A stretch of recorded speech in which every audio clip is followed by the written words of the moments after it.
صدق مين قال من سابق قديم وتاه بطعمه ريحة أيام زمان. حنحضر اليوم أطيب وألذ صينية دجاج ممكن تجربوها حرفيا. كل شي بقدر أقولك يا حتتذوقي نكهة ولا أحلى ولا أروع. يلا ننزل على التعليقات نصلي على الرسول أكسب أجر أنا وإنتو. أيضا تحطوا لي لايك لهذا الفيديو فضلا ليس أمرا. هلأ وإنتو عم تحضروا بهذا الفيديو اضغطوا لايك، إنتو ما بتعرفوا قديش بتفيدوني فيه. ونقول بسم الله ونبلش. كيف ما عم بتشوفوا معي عندي هون دجاجة ونص. طبعا الكمية تقديرية، فيكم تتحكموا بالكمية اللي بدكم إياها. هلا لتاخدوا هيك دجاج يكون طري من جوا اتبعوا هالخطوة.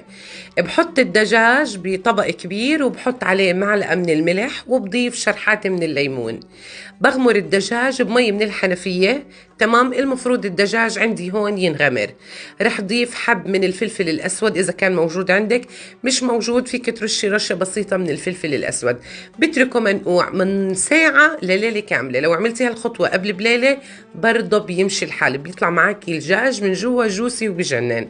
عندي هون شي حبتين 3 من البصل بقطعهم بالطريقة الواضحة قدامكم. أنا قطعتهم لدوائر، بعد ما قطعتهم بفكفك الدوائر عن بعض، ما بخليها متشابكة أبدا. رح ضيف ملح وبضيف فلفل أسود وبضيف رشة من البابريكا وبضيف رشة من الحبهان مطحون أو الهيل المطحون.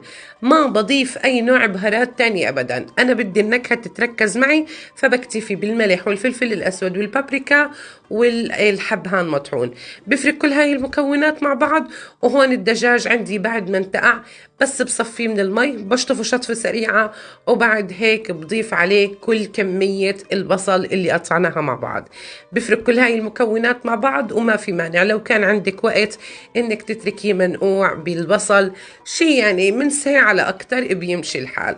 بنفس الصينية اللي رح تطبخي فيها رح ضيف ما يقارب معلقتين مش أكتر من الزيت النباتي، وأنا بحب أعمل ميكس بين الزيت النباتي والسمنة، ولو موجود عندك زبدة فيك تضيفي معلقة برضه بيمشي الحال.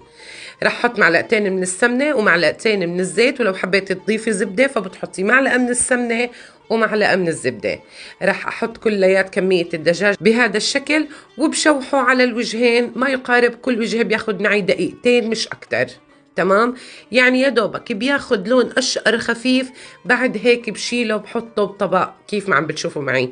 وبهذا الوقت اسمحوا لي صبايا اذكركم يا ريت ما تنسوا تعملوا لي لايك للضروره، بس تساعدوني شوي لارفع رتش الصفحه. المشاهدات عندي والرتش شوي واقع، فبتمنى تساعدوني. شلت انا كميه الدجاج وبضيف البصل اللي قطعناه مع بعض، بشوحه ما يقارب دقيقتين 3 مش اكتر من هيك، انا ما بدي اياه لا يدبل ولا شيء. وعندي هون كمية من البطاطا او البطاطس.